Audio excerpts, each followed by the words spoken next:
Seminar ko noon nang marinig ko ang kaseminar kong binubuhos ang kanyang suliranin sa marriage niya. Katabi ko ng upuan kung kaya narinig ko ang bawat detalye ng kanyang hinaing.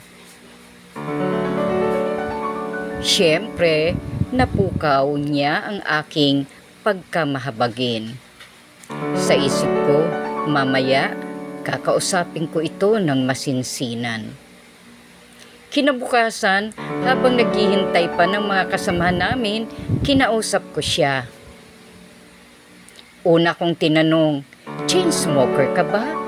Yes, in fact, mas chain smoker ako kaysa asawa ko. Sagot niyang nagmamalaki. Hindi ka ako nakapagtataka kung bakit nang bababae mister mo. Akala niya, kapwa kanya lalaki. Tanggalin mo ang paninigarilyo mo at i-enhance mo ang beauty mo at ayusin mo bahay nyo, gawin mong tahanan ito. Sunod na seminar, hindi ako sumama, subalit nagpasabi siya sa aking dating kasama na maraming salamat anya. Nabawi niya at naibalik ang kanilang mainit na pagsasama bilang mag-aasawa.